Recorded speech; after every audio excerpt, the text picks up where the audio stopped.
Dear friends, welcome to the PowerPoint presentation of Physics Class 12. In this session, we will study about electrostatic potential under Chapter 2 and Section 2A. The topics covered are number 1, potential energy in an electric field, number 2, electrostatic potential, number 3, potential due to an electric dipole, number 4, electric potential due to a system of charges. Please note down all the important points discussed in this session so that you can pass your examination with flying colors. Electric potential. When a body is taken from a point to another point against a spring force or a gravitational force, an external work has to be done. This work is stored as potential energy. When external force is removed, the body moves, gaining kinetic energy and losing potential energy. The sum of potential energy and kinetic energy is conserved. These forces are called conservative force. Thus, in mechanical forces, that is spring force or a gravitational force, an external work has to be done to move a body from one point to another point, and this work done is stored as potential energy. Similarly, the electrostatic force is also a conservative force. We will study about these forces in detail. Potential energy in an electric field. Please see the figure. Here capital Q is a charge and small q is a test charge. It has to be moved, the small q has to be moved from point R to point P. Coulomb force between two stationary charges is a conservative force. Consider a field E due to a charge capital Q placed at the origin. Now, if a very small positive test charge Q is brought from a point R to a point P against a repulsive force Fe due to this capital Q charge, an external force F external has to be applied. Hence, the work done is stored as potential energy. So, work done for moving a test charge from point R to point P, that is WRP equals integral R to P F external dot dr, that is equal to in minus of, that is work is done against this force, minus of R to P integral R to P F E dot dr. Therefore, I will repeat this equation. WRP, work done for moving a unit test charge from point R to point P is given by integral R to P F external dot dr equals minus of integral R to P F E dot dr. Hence, potential energy of this charge is given by U equals 1 over 4 pi epsilon naught into Q divided by R. This is the force, that is equal to K into 1 over the value of 1 over 4 pi epsilon naught equals K into Q, capital Q into small q. Capital Q is the charge at origin and small q is the unit test charge divided by R. Let this be equation number 2.1. Hence, in this session we have learned that potential energy U is given by the equation U equals 1 over 4 pi epsilon naught into Q capital Q into small q divided by R, that is equal to K into capital Q into small q divided by R. Thus, work is proportional to the Q. Work is proportional to charge q, since the force at any point is q times E, where E is the electric field at that point due to the given charge configuration. Thus, work is proportional to q. Electrostatic potential. Electric potential is a physical quantity which determines the flow of charges from one body to another body. It is a physical quantity that determines the degree of electrification of a body. So, electric potential is a very important physical quantity which determines the flow of charges from one body to another. Please see the figure. Here there are a number of charges q1, q2, q3, q4, q5 like that, and a test charge small q is brought from point R to point P in different paths as shown in the figure. Previously, we have seen that work is proportional to small q. Therefore, it is convenient to divide the work by q, so that the resulting quantity is independent of q and depends upon the characteristics of electric field. This leads to the definition of potential V as given below. Electric potential is defined as the amount of work done in bringing a unit positive charge from infinity to the point of consideration in an electric field.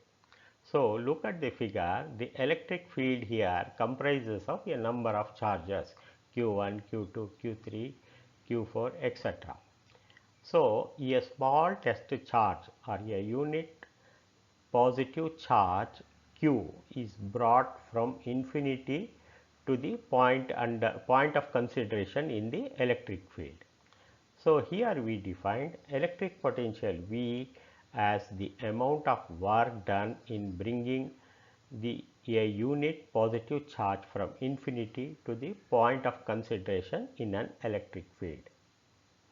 Therefore, electric potential V equals W by Q, that is work done per unit test charge, that is equal to W. We know W is equal to KQ, capital Q into small q divided by R, and for defining electric potential we have to divide work by small q. Therefore, when we divide it, the small q in the numerator and the small q in the denominator get cancelled.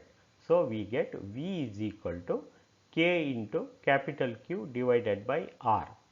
So, substituting the value of K, we get V is equal to 1 over 4 pi epsilon naught capital Q divided by R. Let this be equation 2.2. So, capital Q is the source charge and small q is the unit test charge. Therefore, potential V at a point is given by V is equal to KQ divided by R. That is also defined as work done in bringing a unit test charge from infinity to the point under consideration, and minus is shown here because the work is done against the electric field, that is the work done is against the force due to the source charge capital Q. The SI unit of potential is joules per coulomb or volt. Let us define 1 volt. The electric potential at a point is said to be 1 volt if 1 joule of work is done in bringing 1 coulomb of charge from infinity to that point. That is, we are bringing a test charge of 1 coulomb from infinity to a point under consideration, say P. So, the potential, the work done will be equal to 1 volt if 1 joule of work is done in bringing 1 coulomb of charge from infinity to this point. 1 volt is equal to 1 joule per coulomb.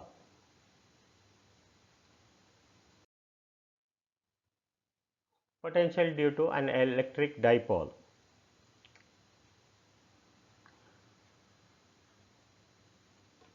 Please see the figure on your right hand side.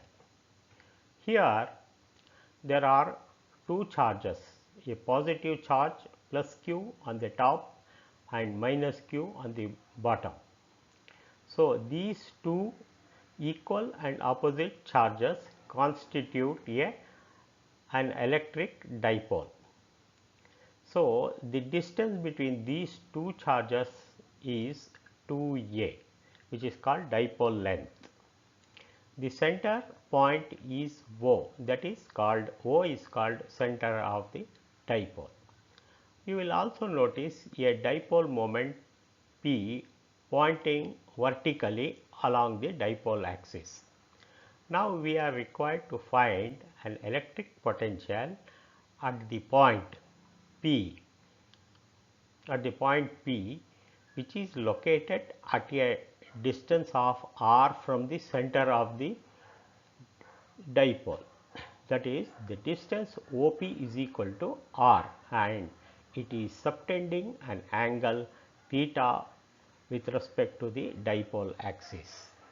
So, positive charge q is located at a distance r1 from point P and minus q is located at a distance r2 from the negative charge minus q.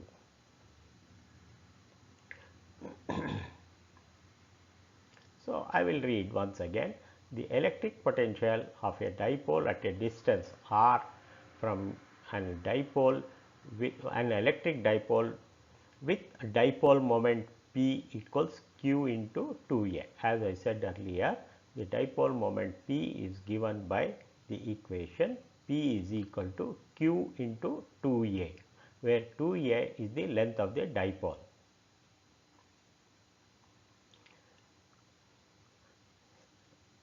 So, the potential is given by the equation V is equal to 1 over 4 pi epsilon naught q by r1 minus q by r2 because of the opposite nature of the charges. Let this be equation 2.4,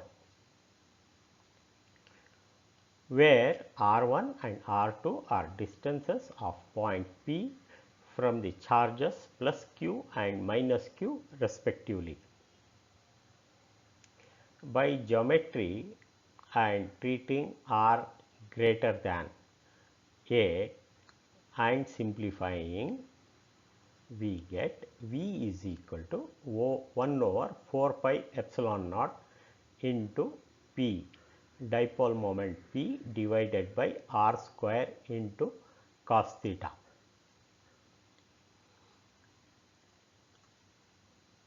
But P cos theta from the geometry is equal to P dot r hat. This is a dot product of the vectors dipole moment P and dipole and the unit vector r.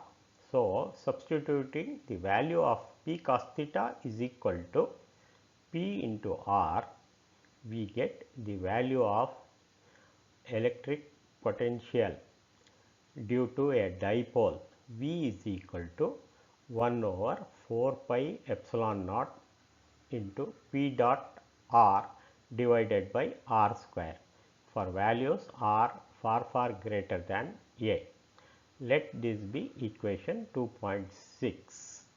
So, please note the potential due to an electric charge, unit charge is as seen in the previous slide, V is equal to 1 over 4 pi epsilon naught q by r, whereas in the case of an electric dipole, the potential is V equals 1 over 4 pi epsilon naught into the dot product of vector p and a unit vector r divided by r square. Please note the denominator is r square in the case of an electric dipole. So, let us take special cases where theta equal to 0 or theta equals to 180 degrees pi. So, potential V is equal to plus or minus k into p divided by r square, because cos 0 is 1, or even in second case when theta equals pi, the value of cos pi becomes 1. Therefore, for a point on the dipole axis, that is along minus q to qa, the value of potential is V is equal to plus or minus k into p by r square, that is equation 2.7. Now, we take another point on the equatorial position, that is when the case when the angle theta is 90 degrees or minus 270. Here cos 90 is 0. Therefore, the potential on equatorial position V equals 0. So, please note the two important and contrasting features of electric potential of a dipole from that due to a single charge, that is the difference between electric potential of a dipole versus the electric potential of a single charge are: the potential due to a dipole depends not just on r but also on angle theta between r and p. So, dipole potential is a function of angle theta, that is cos theta, and inversely proportional to r square. In the right hand side, the graph shows the variation of V and E against the values of R. So, the black figure shows E versus R and V versus 1 over R. This is the case of a single charge. This is not the case of a dipole. This is the case of a single charge where E is proportional to 1 over R square and V is proportional to 1 over R in case of a single charge. The electric dipole potential falls off at a large distance as 1 by R square, that is it is inversely proportional to, potential is inversely proportional to 1 by R square in case of an electric dipole, and not as 1 by R as in the respect of a single charge. Now, having learnt about the electric potential of a dipole, we will proceed with the next case of electric potential due to a system of charges. Please see the figure on the right hand side. Here there are a number of charges, a system of charges Q1, Q2, Q3, Q4 up to Qn. So, the system of charges is a multiple number of point charges located in a field, and at the center is a unit test charge. The potential due to a collection or a group of point charges is the sum of potential due to individual charges. That means we calculate separately the potential due to each and every charge and then sum up. So, to develop an equation. Let us consider a system of charges q1, q2, etc. up to qn with position vectors r1, r2, etc. to rn as shown in the figure. So, here r1 is the distance between the charge, center of the charge, to q1.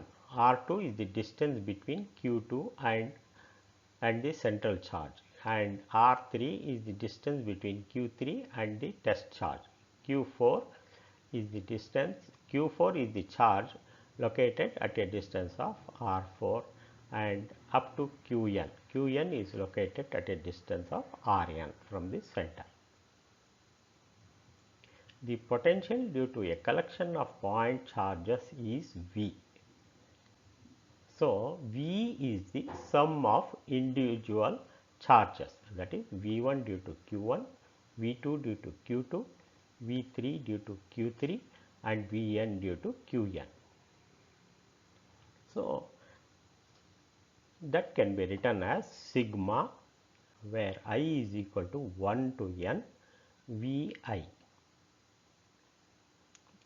So, then again writing equation for V, we get V is equal to 1 over 4 pi epsilon naught, that is a constant, and we have taken outside the sigma sign, and it is given by 1 over V is equal to 1 over 4 pi epsilon naught into sigma 1 to n Qi divided by Rip. P is the point of interest where we are required to calculate the potential, I is the respective charge. Therefore, V is equal to 1 over 4 pi epsilon naught sigma 1 to n Qi divided by Rip. Electric potential due to a continuous charge distribution. In the case of continuous charge distribution, we divide the total volume into a number of small volume elements, each of size delta V, carrying a charge rho delta V. So, here the charge distribution is a continuous body, and in this case of a continuous charge distribution, we divide the total volume. Here we have a volume charge delta Q is equal to rho into delta V as seen in chapter 1.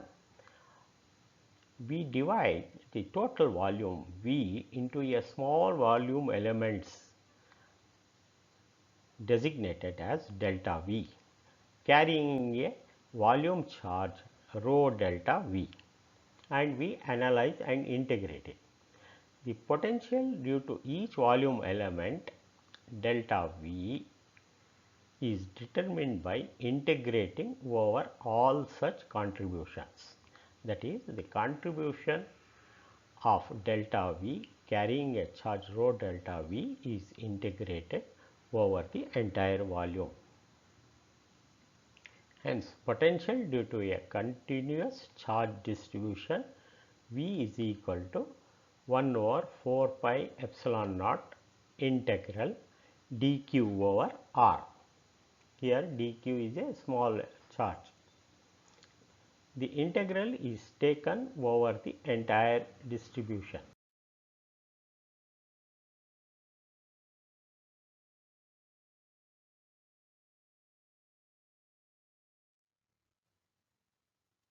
Electric potential due to a hollow or a conducting sphere. So, here there is a sphere with radius r and charge is located at the center.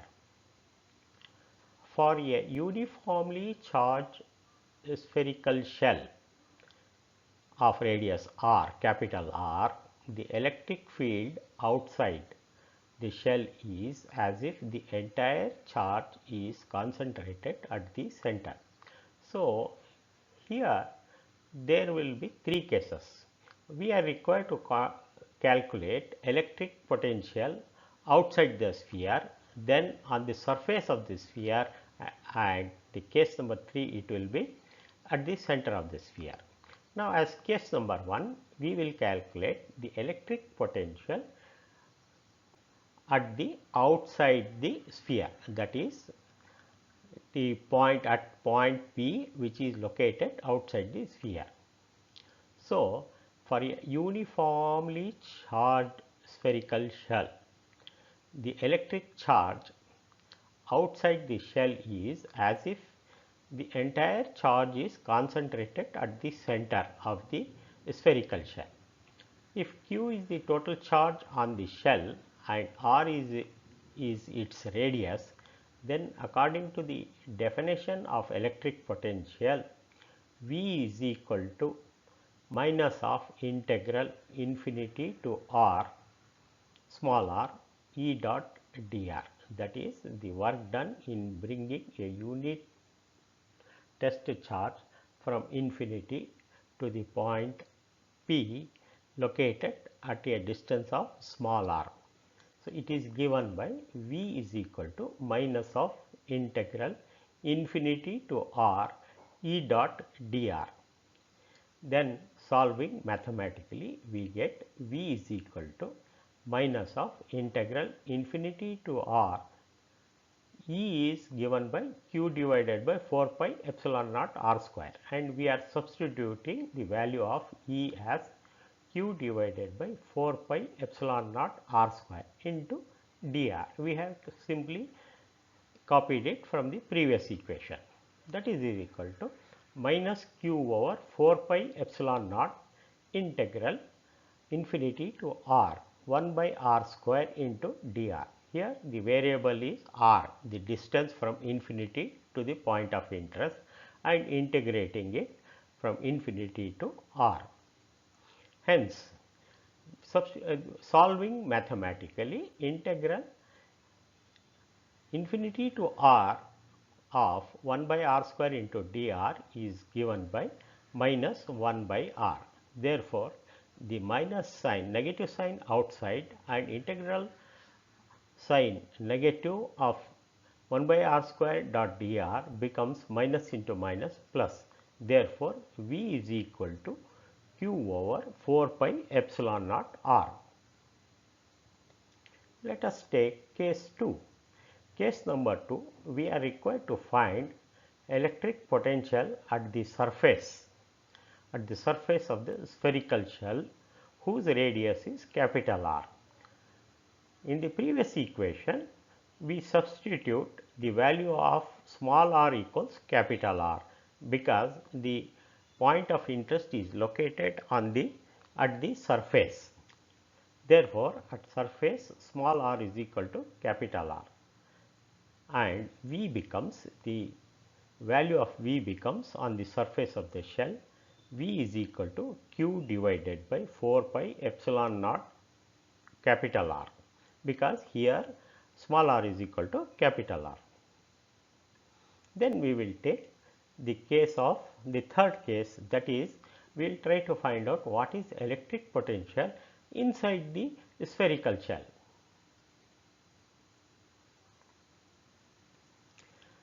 The electric field inside the shell is 0, because we know by definition E is equal to dV by dr. If you see the equation for potential, in the first case V was equal to integration infinity to R E dot dr, but here inside we try to find out what is the value of potential. So, here we have to put E is equal to dV by dr, but we know from our knowledge E equals 0. Therefore, dV by dr, if you want to differentiate and get the value, V will be equal to constant. This implies V equals constant implies that the potential is constant inside the shell, and as no work is done in moving a charge inside the shell. We know the charge is uniformly distributed over the sphere and it rests on the surface of the sphere. Therefore, no work is done in moving a charge inside the shell, and hence the equals its value is equal to that on the surface, that is V at the surface and V inside the cylinder will be same, and it is given by V is equal to 1 over 4 pi epsilon naught q divided by r. So, the V equals constant in the case inside the surface becomes V is equal to 1 over 4 pi epsilon naught small q by r. So, let us revise the three cases of electric potential due to a hollow or conducting sphere. Three cases arise at the outside the sphere where small r is greater than capital R, V is equal to q divided by 4 pi epsilon naught r. On the surface of the spherical shell where small r is equal to capital R, V is equal to q divided by 4 pi epsilon naught r. In the third case, that is inside the surface, please note inside the surface electric field strength E is 0 as we have seen in the chapter number 1. So, therefore, when E equal to 0 and E is equal to dV by dr becomes V is equal to, so differentiating we get V is equal to constant, which implies that potential is constant and is equal to V is equal to 4 pi 1 over 4 pi epsilon naught into q by r. Equipotential surfaces. Equipotential surface is a surface at which the potential is constant at all points on the surface. That is, the potential is same at all points. The work done across any 2 points on equipotential surface is 0. So, WAB equals integral A to B E dot dl. So, that is work done in moving a charge from point A to B is 0. Therefore, E dl cos theta equals 0, but E is not equal to 0, dl is also not equal to 0. Therefore, theta equals 0 or theta equals 90 degrees in respect of equipotential surfaces. Please see the figure on the right hand side. There are two figures. One is for a uniform electric field. So, these are the planes V1, V2, V3 are the potential on the three planes. These three planes have the same potential and electric field E is perpendicular to the plane. And in figure B, there is an isolated charge Q at the center. The spherical equipotential surfaces are also shown in this figure. The electric field E is always normal to equipotential surface. So, this is shown in figure 1 for a uniform electric field. The intensity of electric field along the equipotential surface is always 0. That is, E is 0 for equipotential surface.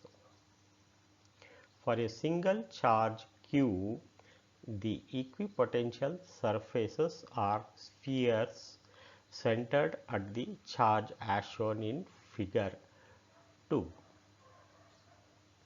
The electrical field lines are radial starting from the charge if Q is greater than 0, that is, if Q is positive, the electrical field lines are radial starting from the charge.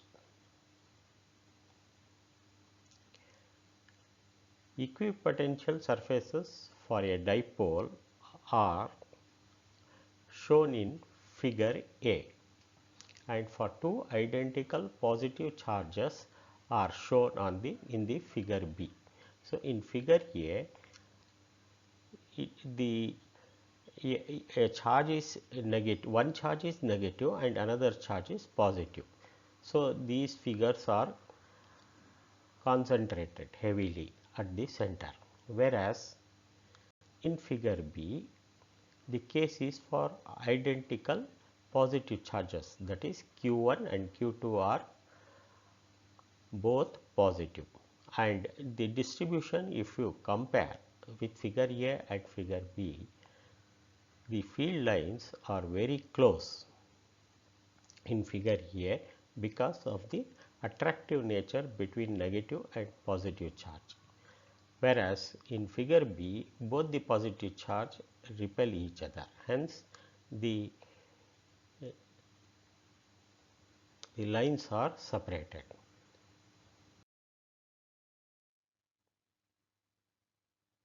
Now, let us study the relation between field and field potential.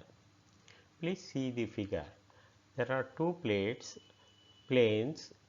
A and B separated by a distance delta L. P is a point on plane B. Consider two equipotential surfaces A and B as shown in the figure, with potential values V on plate A and V plus delta V on the plate B. Delta V is the change in potential V in the direction of electric field. In the figure, E is pointed upwards vertically. Delta L is perpendicular distance of the surface from A to P. Imagine that a unit positive charge is moved along this perpendicular length from surface B to A, that is in the opposite direction. Therefore, work done is mod E into delta L, that is equal to potential difference between VA and VB. Therefore, potential difference is equal to VA minus VB. The potential difference on plate A is VA and potential difference on plate B is VB. Therefore, it is given by V minus V plus delta V within brackets. Therefore, E mod E delta L is equal to minus delta V. Since delta V is negative, mod E is equal to minus of delta V by delta L.